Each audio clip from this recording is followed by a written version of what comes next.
Jon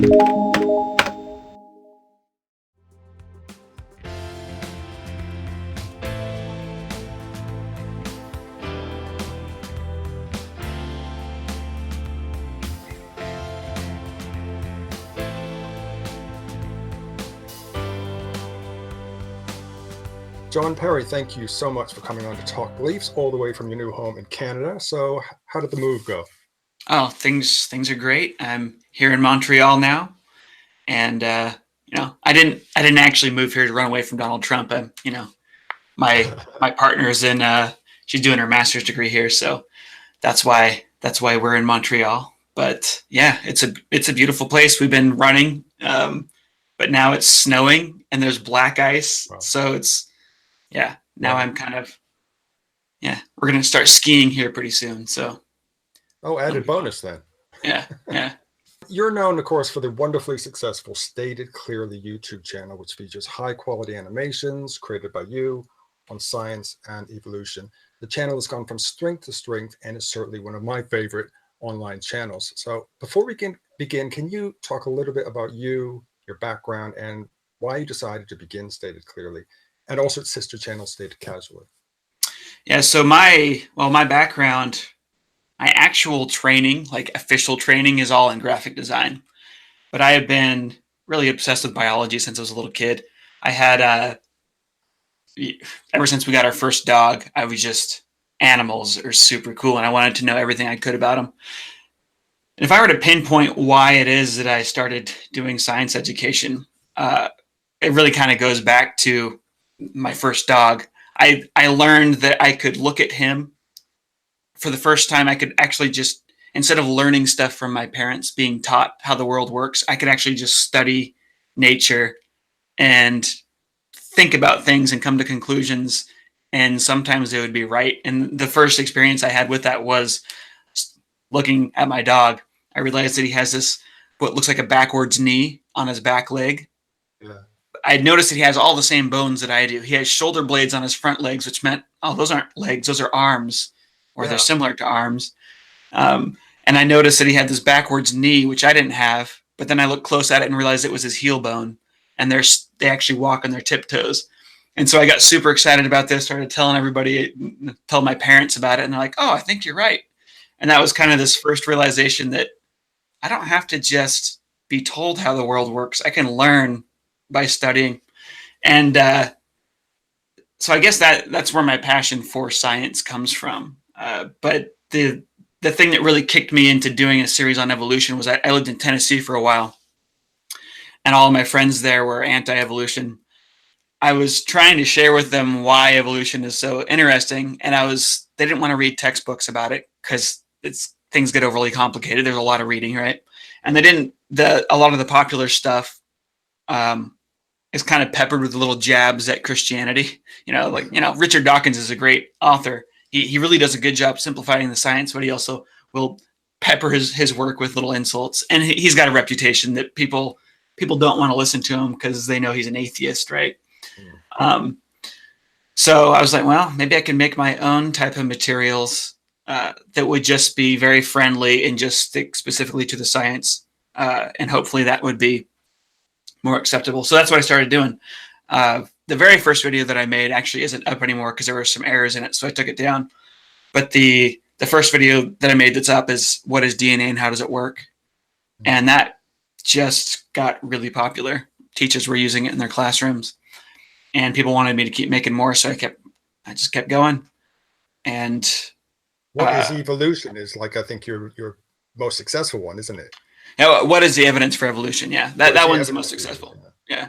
And if you watch that video in particular, I'm very careful at, just like I had made these observations with my dog and was able to use my own brain to come to these conclusions. In that video, I'm trying very hard to make sure that the viewer can do that same thing. They can actually just look at the evidence and then come to a conclusion instead of me telling them that evolution is true and you should believe this or else you're dumb.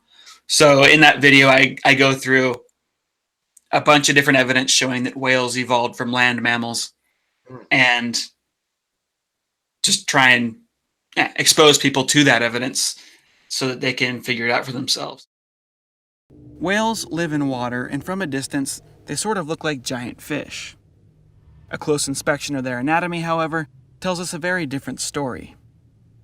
Whales, just like land mammals but unlike fish, have placentas and give live birth. They feed milk to their young. They are warm-blooded, which is extremely rare for a fish. And whales do not have gills. Instead, just like us, they breathe air with 2 fully developed lungs. So that video has been super successful. Well, it is, as you called it, stated very clearly, and you have a great voice for it. And they're so easy to watch as well, because they're all almost like primary colors, and the nice thick outlines. And yeah, it's a really great technique. And I know you have done a video on how you make the videos. John, evolution is a very contentious thing in some parts of the world, including the United States, and especially amongst the religious. What have you found are the basic misunderstandings surrounding evolution? Well, I mean, I guess there's kind of 2 different issues. There's the basic understandings that people have in general when they're studying evolution, and then there's those misunderstandings are just magnified if someone thinks that evolution conflicts with their worldview, because you've got confirmation bias on top of the basic confusions. So I think, to try and tease out why religious people get tripped up is a little slightly different than why everybody else gets the issues that other people might have with it. But it's really just a magnification of it. And I think the main issue that people have with evolution is it's just such a unique way for complex, highly functional things to be produced. Like everything around your house, unless you happen to have plants and stuff, everything in your house was created by a person that was tinkering and using their brain to try and problem solve as they created. And that's what we know. That's everything around us. Most things around us were built that way. And so when we see a similar structured thing, something that's actually more complex and more functional as a living organism, we just naturally assume that it was built in a similar way. And that's not the case. Descent with modification, acted upon by natural selection. That is how we get adaptive evolution. And that is a completely new concept to most people, something that our brains just aren't really used to thinking about. So that's the biggest misconception, is how on earth can natural processes combine to be creative, to produce these really intricate, you could call them designs. How on earth does that happen? And that's the biggest, I think, the biggest holdup for most people. And then it just gets magnified when you have confirmation bias because of religious views. So. Right. Well, both you and I have made videos explaining evolution and debunking creationist misinterpretations of evolution. And we've both received our fair share of comments and emails from creationists who can sometimes get pretty upset and aggressive. So what conclusions have you made about these reactions? Why do creationists and others get so upset about this subject? Well, I think it really it has to do with evolution. For a lot of people, they see it as a challenge to their basic worldview. And, the way that we build our picture of our world, it shapes our behavior, and it becomes the foundation for, how we think about our families and how we think about other human beings. So it's when something challenges your fundamental worldview, it is offensive. It's scary because it kind of feels like you could lose everything, right? If you start to be convinced that everything you believed is wrong, well, you no longer have a foundation in your life, and who knows what'll happen.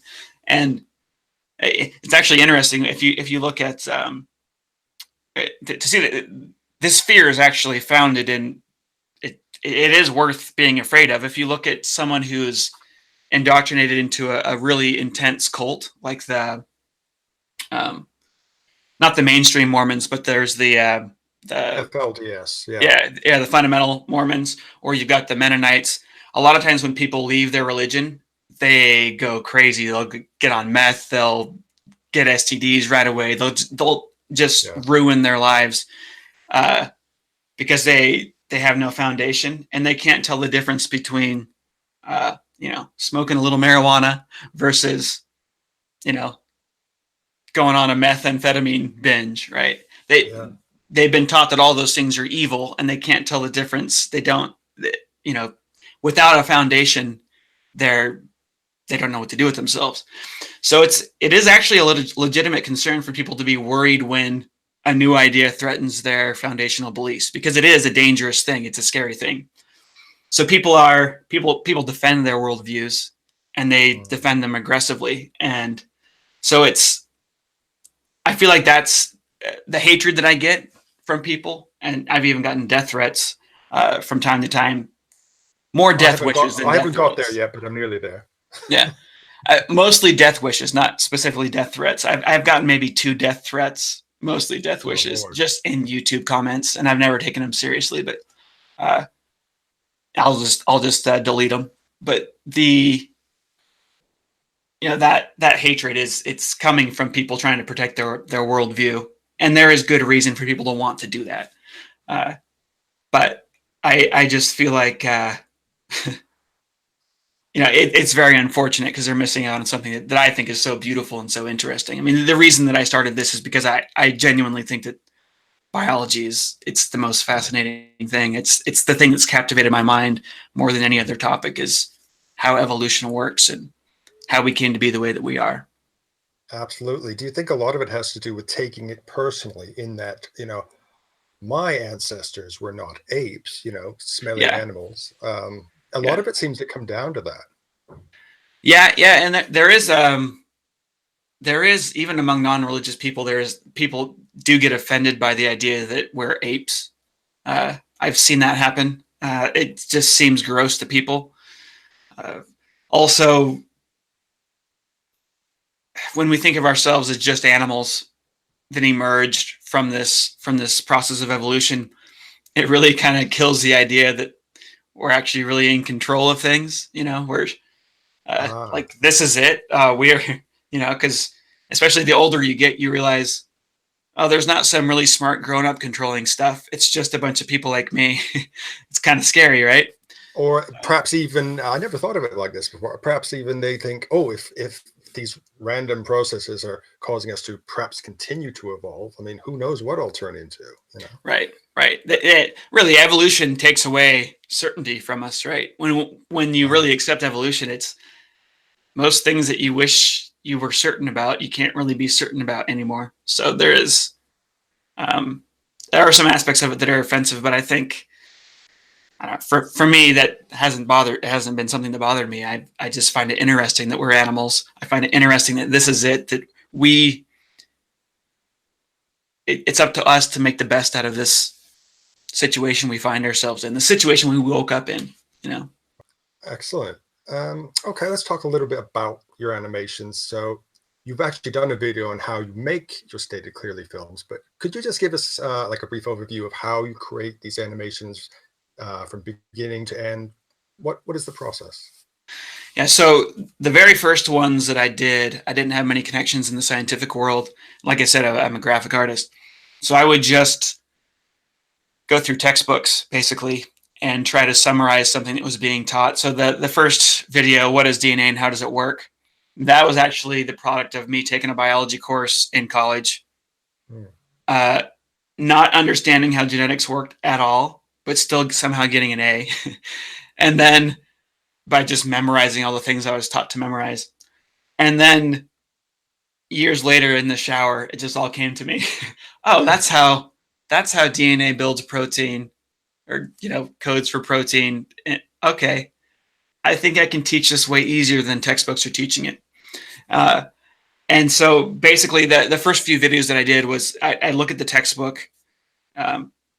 Textbooks kind of evolve in a way, and that as new discoveries come in, new bits and pieces are added to the textbook. And because that's typically how a textbook is written, some of the newer discoveries, genetics is only, like 30 or 40 years old. These newer subjects aren't necessarily optimized for teaching. They've been kind of pieced together as new discoveries are being made.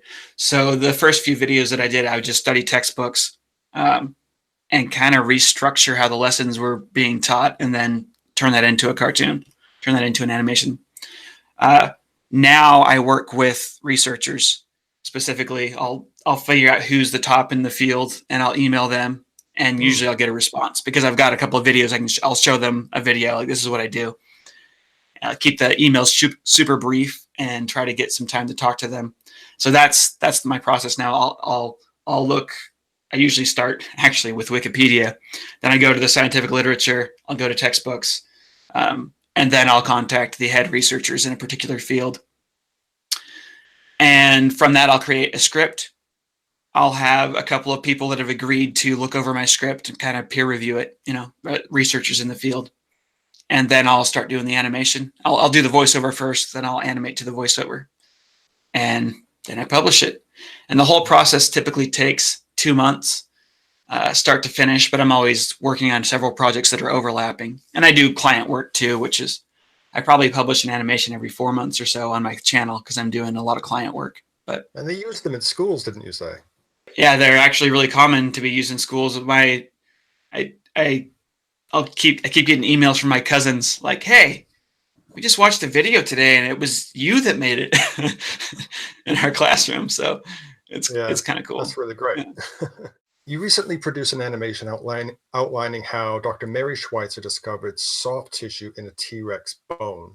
Now, this discovery has been hailed as some kind of smoking gun by creationists, but it's really just a new understanding of how organics are sometimes preserved over millions of years. Yeah. First of all, can you talk about researching the project and how it has been received, especially by those who think it proves that dinosaurs only existed a short time ago? Yeah. Researching that project was pretty easy. I mean, I just started with her first paper. And when you look in the scientific literature, there's always links to other papers that are talking about the same thing.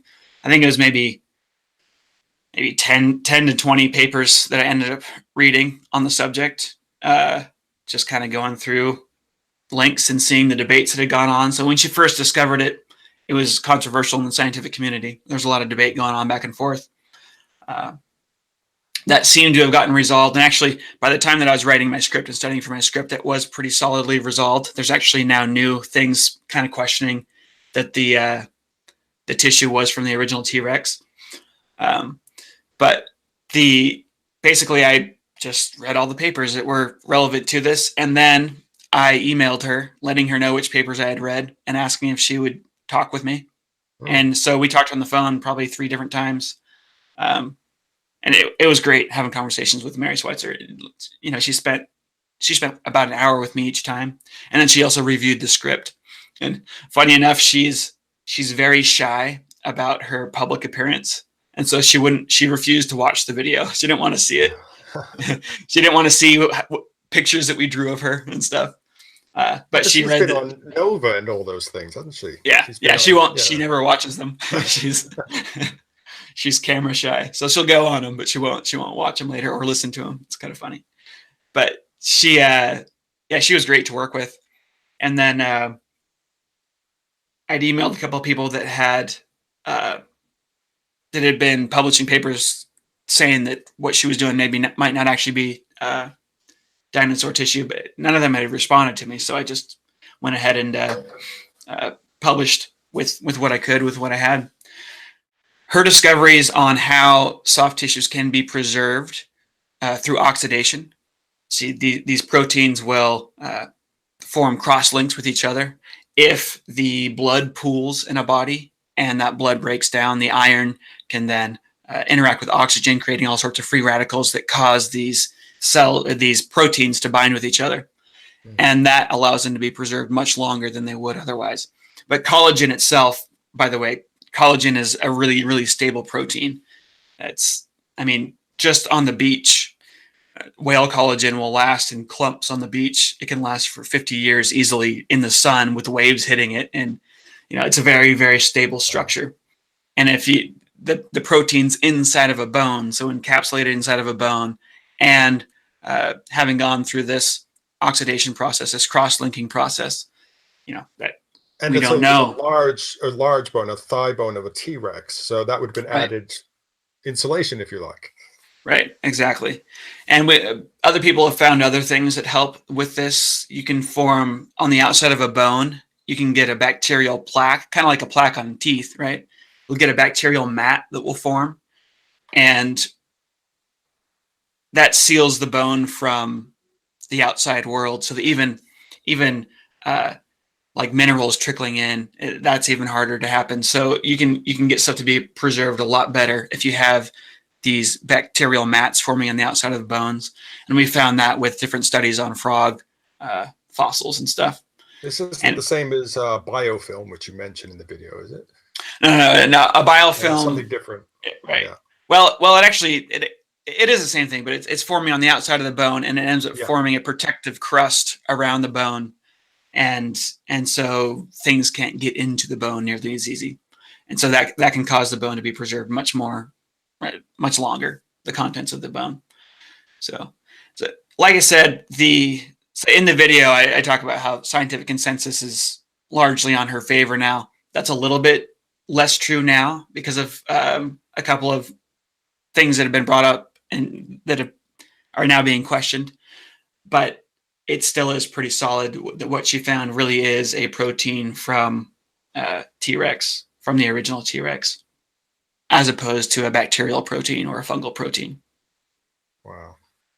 Yeah, that is. It's still, you will get those evolution deniers who will basically, they will hold this up at any. I mean, I get this all the time in the comments. Yeah. They found soft tissue in the dinosaur bones. And I think they honestly mean there's like, they think that there was like a soft bit of meat which just sort of fell out of the bone. Yeah. Which would almost imply that it only died last week or something. So it's right. really kind of screwed up. Right. And that's how it gets marketed. That's how creationists market it to other creationists. And, the bulk of the people that believe that are totally honest, critical thinking people that have had someone they trust tell them that this is what happened. And so they're much less skeptical, and all of us are less skeptical when something confirms our conclusion, right? We all suffer from confirmation bias. So for the vast majority of people, they're not being weird or dishonest. There's a couple people at the top in the creationist movement that definitely know that they're stretching the truth. They definitely know that they're lying.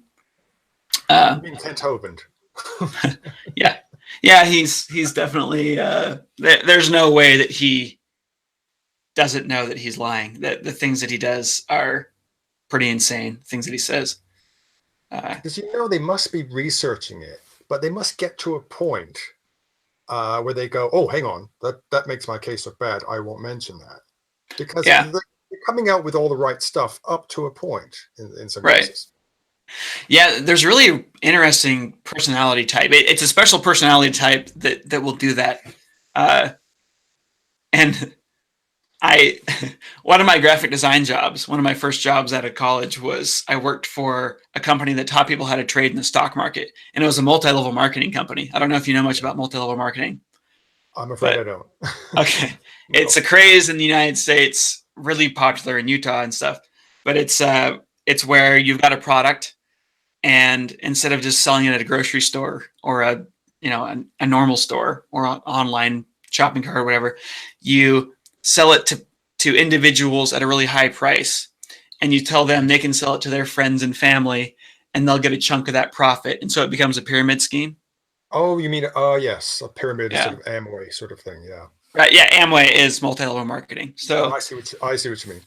I didn't know much about multi-level marketing. I just got this job as a graphic artist, and I saw it from behind the scenes. It was ridiculous how exploitive. Like, these things are evil. I mean, there might be a couple of them where this process makes sense. There are some situations where it does make sense to sell a product as person to person instead of at the store. But the only correlation between that and creationist belief. Well, I saw the personality type, the type of people that are successful at this can exploit people and can lie to themselves and to other people in a way that they end up believing their own lies, and it doesn't become a conflict of interest for them, because Christians being honest is a huge part of being a Christian, right? Yeah, you'd think and so it blew my mind early on when I was looking at creationist stuff. Like, how can these people be lying like this?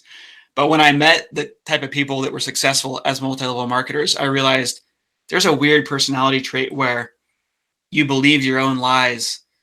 You know it's a lie at one point, but you start telling it to yourself enough, you start to believe it. And that, I saw these people that were really good at convincing themselves that what they're saying is true. And that's the type of personality type that I see. Kent Hovind is a really good example of this, but Ken Ham is another good example. He's definitely, I think he's convinced that he's not lying. Now, it's hard to tell. It's hard to tell what's going on in someone's head, but this is something I realized, wow, these people are very different than me. And these differences allow them to behave in this way without noticing that they're lying, or without thinking of themselves as liars. So that was really interesting, kind of eye-opening experience for me early on in my career, which has helped me, I think, to be a little bit less judgy of creationists, because there's this, it's a personality type, charismatic personality type that can initiate these things, and other people fall victim to it. And I'd also see people, Ken Ham and Kent Hovind are both very strong personalities, and they're easy to want to follow. They're very charismatic. And we see this with Donald Trump is a good example of this. He's a really good example of this type of figure. Just very charismatic, they project confidence, don't they? Right. They're very sure of themselves. And so as a follower of them, you can be very sure that they're telling you the truth. It's a weird kind of psychological trap or feedback that happens with. Yeah. The interesting study, the psychology of creationism. Yeah. If it's not been done already. Oh yeah. John, okay, what you're doing, I think, is really important, especially in a world where, like we've been saying, science denial seems to be getting more of a platform. So what do you hope your work will achieve in the long run? My goal is just to help people love this idea, fall in love with this idea that I fell in love with, that you can understand the world by studying it, by looking at it for yourself and exploring for yourself. And even things that have already been discovered by scientists before, like rediscover them. Discovering them for yourself is such a beautiful, fun thing to do. The world is full of curiosities, and after realizing this, I haven't been bored. I haven't been bored for like 30 years. Just there's so many things to study, so many things to observe, so many things to think about, and that's what I hope to convey. You can explore this world for yourself. Use your own senses, use your own critical thinking skills, and you can learn real things about this world. Okay. Thank you so much, John, for talking to us. Before we sign off, though, have you got any new animations in the works? Something you could perhaps reveal a little bit about? Yeah, right now I'm working on 2 projects. One is on chemistry, so it's on the anatomy of an atom, what are atoms made of? And the other one is on metabolism. And I'm really excited about the series I'm going to be doing on metabolism, because it's something that's really misunderstood in nutrition. And there's a lot of scam artists that'll sell you all kinds of weird products about your metabolism, for dieting and so on. So it's cool to get some information about metabolism for that reason. But my main goal with it is to explain the metabolism first hypothesis for the origin of life, which is a very poorly understood concept in the general public. I've done some videos on the origin of life. I've done the RNA world hypothesis, and now I'll be able to do the metabolism first hypothesis once I've set people up to be able to understand it better. So I'm really excited about that. So that's what's in the works for Stated Clearly. And on my other channel, Stated Casually, I started doing live videos on Sundays, Sunday morning science, and I'm just kind of excited to just see where that goes. I usually end up choosing my topic a couple days before, and then just do these live broadcasts, and that's been a lot of fun. I'm wanting to do a series there on the evolution and origin of sex. So not like male and female only, but just why sexual reproduction evolved, why we think it evolved. And then people are telling me not to bother doing this because it's such a dicey subject right now, but get into, the differences between males and females, what we know about the evolution of that, and then even get into things like gender roles and so on. So that might get a little bit dicey. We'll see, but it's more controversy for you, John.